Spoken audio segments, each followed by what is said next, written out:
It's Peites, you said? Are we doing Peites again? Tzadik. Okay. Tzadik. Oh, sorry. Okay, gotcha. The Meshivas Nefesh, we're learning Tzadik.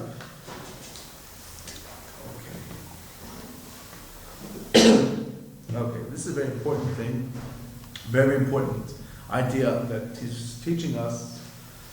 He's going to explain to us. Sometimes you run into statements in Chazal that are very scary statements or stories.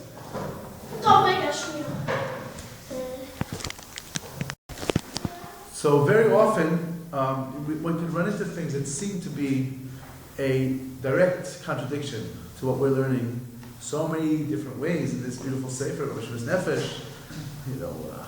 Everything is worthwhile no matter what, and don't worry, it's all going to come out good, and no matter what you achieve, you do your best, and Hashem will help you. So sometimes the person runs into statements that seem to contradict this. Like, for I'll give an example, the story of Baal Shem Tov, there was a certain tzaddik who was learning a very famous story. He was learning from Shabbos and fasting from Shabbos to Shabbos, and he would sit in front of a mikveh. Very old on Friday afternoon, he didn't have koyach anymore, he didn't have the strength to do the learning right, so he sat in front of the mikveh, and he would give brachas to the whole community. The Baal Shem Tov says, don't give him a bracha, don't go and get brachas this week.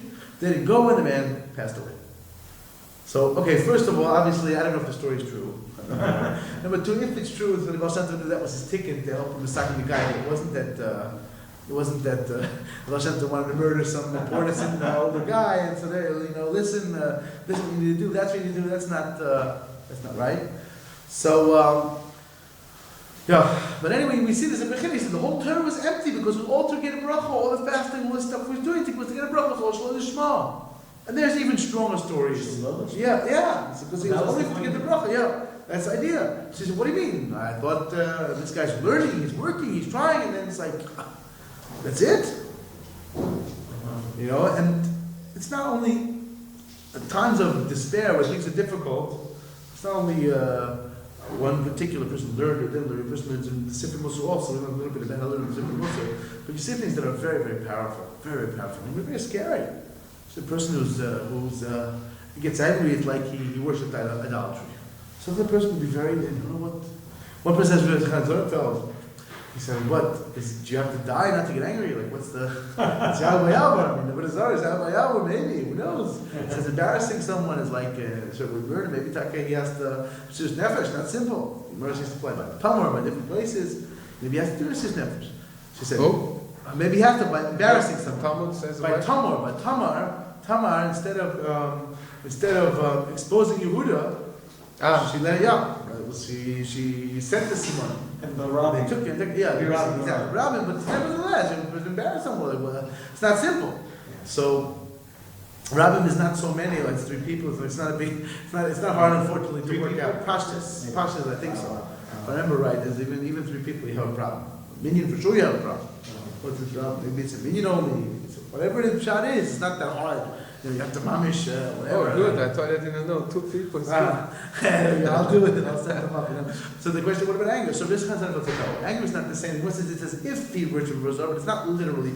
In that context, it doesn't mean literally. You jump off the roof. You see, you're going to get angry because listen, at the most nefesh, you're going to have to kill someone. You're going to kill someone, or you're getting angry. It's like you're going to It's like that. You don't have to do that. That's the same thing, of course, with fasting. Also, personally, he has to hold on. He can't, because it's very, very serious. But Shlomo Zalman says actually about embarrassing someone publicly. He says, why is it? So he's the first 2 with Michal Shlomo. He says, why is it that a person isn't Mechal Shabbos to avoid public embarrassment for someone? He says, you can't do this, practically speaking. You cannot. Say, Mechal Shabbos, because it says, this is Mechina of killing him. According to a lot of Rishonim, Pashtas Halacha, says we can't do that because you have no Masorah. You can't just make up halacha and say, I'll just go, no problem with Shabbos, I'll just, do, no problem. It doesn't work that way. You have to have like a clear proof. No, not take a car, no, that's a different thing. I'm talking about, for example, it's like he sees that the guy's about to pull up back and joke on someone, so he sort of backs into the light or something, turns off the light. Everyone forgets about the guy, no light. No, it could be. It's only killing. But now, but he said, of course you're not allowed to do that. But the reason why we don't know the reason. He said, so he doesn't know. He said, it's okay, I don't know why. Why not? Why shouldn't we do it? He said, I don't know. I don't know why not. So it's not a simple thing. But He says, I don't know, that's the point. Yeah. Wow. But he says, you can't do it. It's like, it's very serious. But by kava, anger, a person is, wow, it's like idolatry. A person, I'm angry every single day of my life. I'm a bad guy. It's like, it's not simple, what I do. Somehow there's encouragement there also. There was, I forgot what the name of the Eid was. He was a Chalutza Roshon Shadron. And the kids were making trouble outside Rocky's house in the shul. So he said to Roshon Shadron, he said, please tell the kids to stop making such a ruckus. So Roshon Shadron was a bit younger than him, but he was wondering, he said, what, it really bothers you? And what's interesting, because the guy was not the kind of guy to ask him to do things. He said, why are you asking me now suddenly? I should go. I'll go, I understand. He said, I'm afraid I'll get angry. So he said, I know this guy already 20 years. I've never ever seen him angry. He's the sweetest, gentlest person. What do you mean you're afraid to get angry? What does this mean? So he told over Rosh Hashanah, I can't understand it. What did he mean? Was he like being an onav or something? He had another reason I didn't know about. So he said, listen.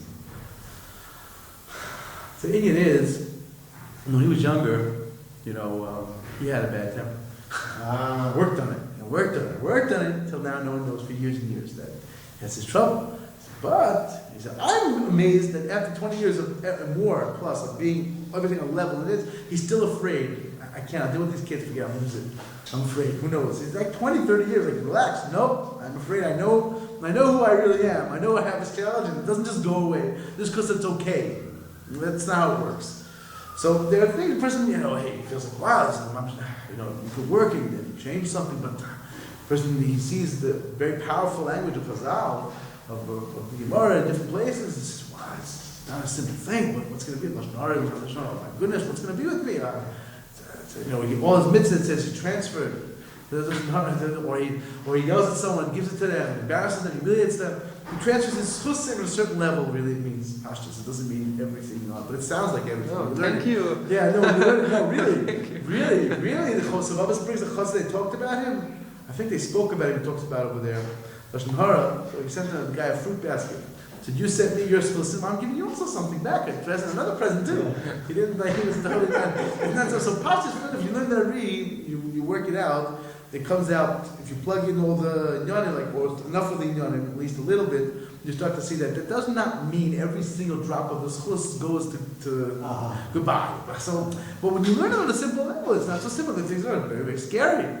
So you mean every time I speak Lashon Hara, I'm how many love? What? Love him, I say it. My goodness, I'm going to feel like, whatever. I don't know. And he starts to pay attention to his day. It's like not one day goes by without being involved in a lot of difficulties, a lot of hard problems. So my goodness, I'm doing this. It's like, person learns every bite he eats that's more than what he needs, absolutely giving to the klippos during the week. So, oh my goodness, I didn't know I was a zookeeper. I keep all these, I give all these klippos their life. But what's going on over here? It feels bad. There's a lot of strong and sharp statements.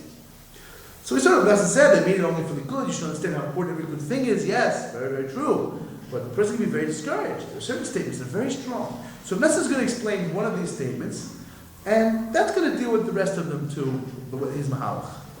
There's one very sharp statement in deeper Svarim, and that's what we're going to deal with right now. He says, first of all, the Gemara says that Hashem does not restrain the reward of anyone, any creature. Any good thing a person does from L'Shem Shemaim, even a little bit L'Shem Shemaim, even a big thing, a little, even talk about the percentage of L'Shem Shemaim also, more L'Shem Shemaim, less L'Shem Shemaim, something at least a drop of L'Shem Shemaim. Lo, you ever should have lost it? Nothing will ever be lost in the future. There's always going to be that the person will get rewarded. Even if a person says, well, what do you mean? Nothing will be lost. After I did that, you know what I did? I went through the whole Torah. This guy went through the whole Torah, checklisted, and did everything you're not allowed to do several times. Everything. He went out of his way, fine, shot me. He really did everything wrong. He says, what? You think I'm going to get rewarded for helping someone beforehand, or for whatever it was, for making a bracha? I don't know, for putting on tefillin? What? Come on. She says, no, you will. Yes, you will get rewarded for that. Anyway, even if you went through and checklisted and did everything bad for the whole Torah. He says, but everyone, people ask. The Sefer Kodesh says a Rasha does the Torah and mitzvahs. Who said it's good? That's what it seems like on the surface. Shemishu Rasha who Meisiv Koyah B'Klipa. Ayidei Matzah B'Tayim. Persons of Russia, who Bechinas Russia, even his good deeds are giving strength to the other side. So he says, hey, just a moment. It says your good deeds is also going to bad. So what do you mean? You're going to get rewarded, it's worthwhile. It doesn't sound like that there. There's a Yesh B'Dam Gov, there's very, very deep concepts here, hidden here. He said it's very, very difficult to explain them so good, especially in writing. Like I said, the mice the bottom line of it is that there's different levels, the higher level, the lower level, the higher level. He loses all of it for a certain period, he comes back, he can lose certain aspects. It doesn't mean every single part of it. He's making it less precious in this way, or he has to go through cleansing. He could have gotten a better reward, he could have gotten a different place, but not that it's totally wiped clean. That's the pashto what comes out. It's also a long shul's why not, and who said, and where do you get that from? Very often talks about, we have in such a similar Kochvio, they discuss it, it brings, it's discussed at length, and Chal also comes out if you learn it carefully, the same thing, and the Levi also says the same idea, in Bereshit, I think, but, I think it's in Bereshit. Actually, yeah, that's Bereshit. Actually, yeah, it comes up. If you get there, you have to definitely read between the lines, Lily, or he's not. But actually, it's that long, like he says, Bechsav is very hard to write it up. And even when we're talking, with the whole different shir about how to relate to this, what does this mean? But generally speaking, the general rule is, every person who wants to have mercy on himself, he doesn't want to total lose his world. He's yearning, he's hoping, wants so much to come close to Hashem, to return to Hashem. This person who's yearning and he's wanting, and he's sincere, he wants good, he says, then certainly He says, I see it, it's not going. It doesn't go at all. It doesn't go, he doesn't manage. But Rashi says elsewhere, he says earlier, that generally speaking, a person who's sincere, he's trying, he's yearning, he's striving, he will get it. In the end, he'll get what he wants. But sometimes there is a bechina where he won't. The people who don't manage it till the very end, so until they leave the world. He said, nevertheless, person, any good thing he does, that's holy, no matter what his situation is, no matter what he did before or after, no matter what, certainly never will be lost something that's good. Even a person who does not merit the true tshuva, chas v'shalom. He wrote here, he says it here, I forgot. The general rule, the majority is that a person who was very strong, he wants to be holy, and he accustomed himself slowly but surely in the ways of the kedusha, as I soft goes off, and he will merit to come close to Hashem in tshuva. Like the Maral also says, at a certain point the body just, it's not as demanding and as difficult. It doesn't make things as hard on a person. So the minute he gets older, it's just like the world. When he gets older, Mashiach comes, there's revelations. Same when a person gets older, it gets easier with the physicality. That's what the Mishnah says that the Amoratzi, a person, huh? No, covered maybe not. No, covered maybe not. The body used to the no, I think you said true it 10 years. One second. Whoa. There's two different things here. It means if you want and you're yearning to overcome, if you're 20, it's harder than when you're 80. That's what it means.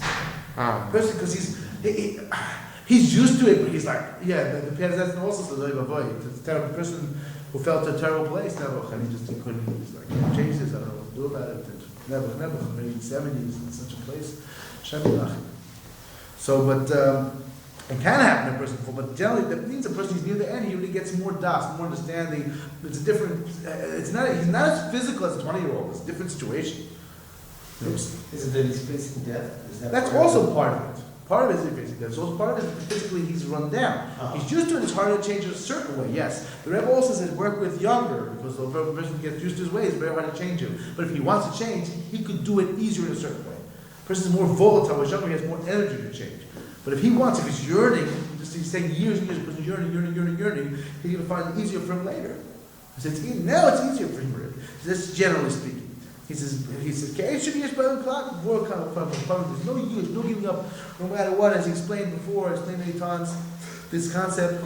So basically, maybe we'll talk about it one time, but actually, the bottom line here is that it's very, very, very not simple to work out, to plug and understand everything. What does this mean? What does that mean? Different expressions Chazal, especially this one, that a person who does the wicked things, that he's giving koch to klipa, even with his good, that gives them, feeds them. But nevertheless, a person has to know that Ein Yesh Balam Klal, and that doesn't mean there's a lot of levels, it's a very multifaceted thing, and he needs to just keep yearning, keep working, doing what he can, get used to slowly but surely going to the ways of Kedusha, and he's going to get there. He has to be happy because of that. Down to the Shema.